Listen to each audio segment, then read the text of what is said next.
AG Loretta Lynch just busted using a stolen identity from a deceased person for a disgusting reason. And the plot thickens even further.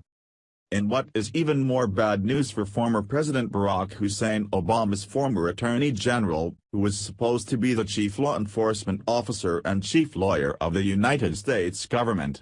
Yesterday Kim.com reported that a new batch of Department of Justice emails were released to the American Center for Law and Justice.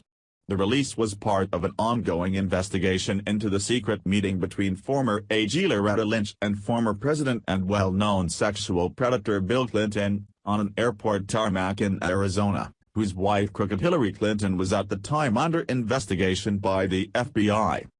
Since one of the main priorities of the Barry-Soetoro presidential administration was transparency, we now learn that one of those emails reveals that his crooked AG Loretta Lynch was actually hiding her identity by using her grandmother's name, Elizabeth Carlisle, as an alias.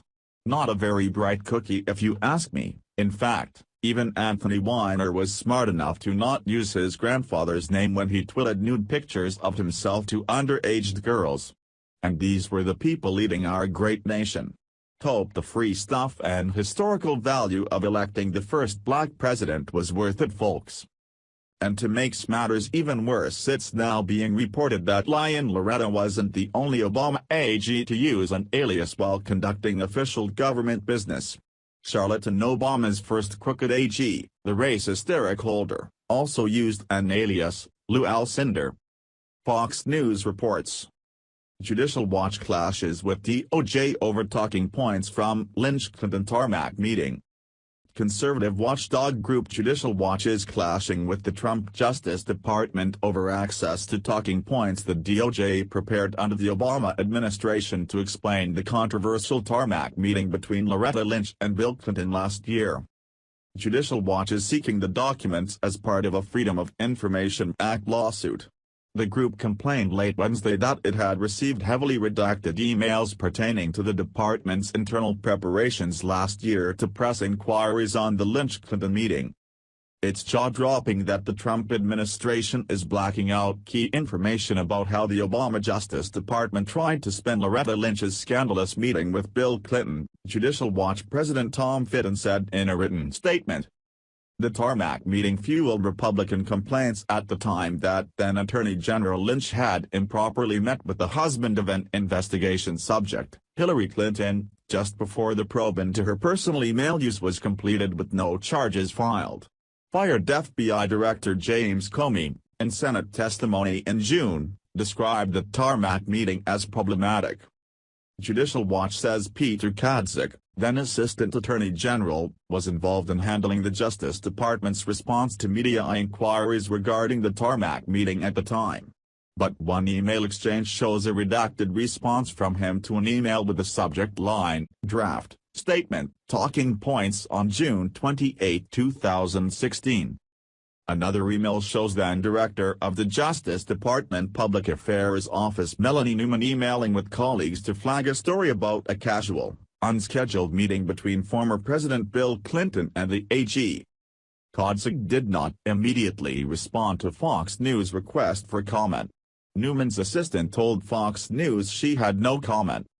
President Trump should order the full and immediate release of these materials, Fitton said. Judicial Watch has begun criticizing Trump administration agencies for continuing to protect Clinton and the Obama administration. While the DOJ does not comment on ongoing litigation, a Justice Department spokesperson referred Fox News to a letter sent by the DOJ Office of Information Policy on August 1, 2017 to Judicial Watch explaining their decision to maintain redacted materials.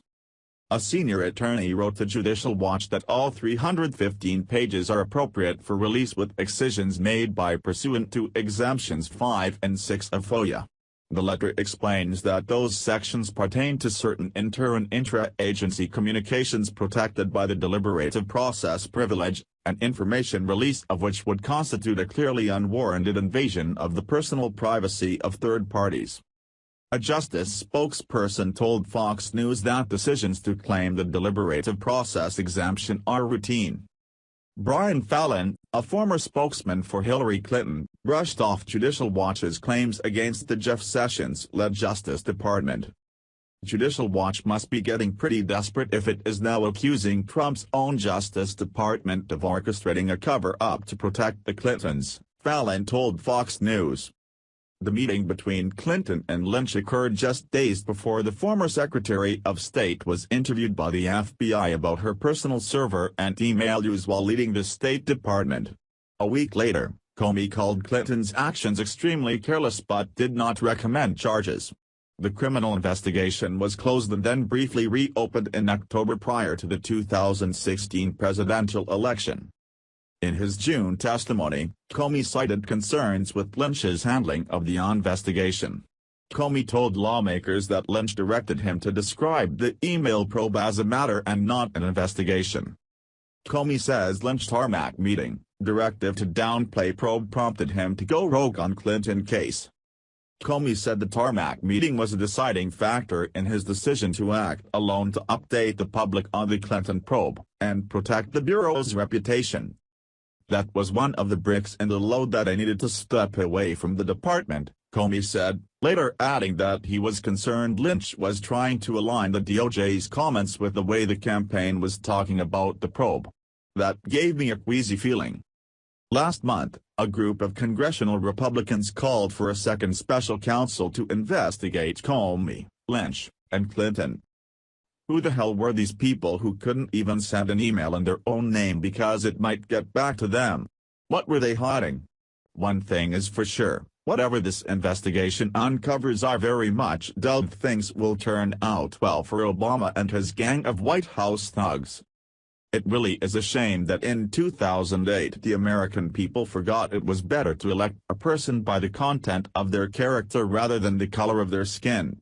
Then again, the alternative was John the Traitor McCain. Please share if you want to see these people in prison. Thanks for watching. Please subscribe Breaking News 365 channel. Goodbye and see you again.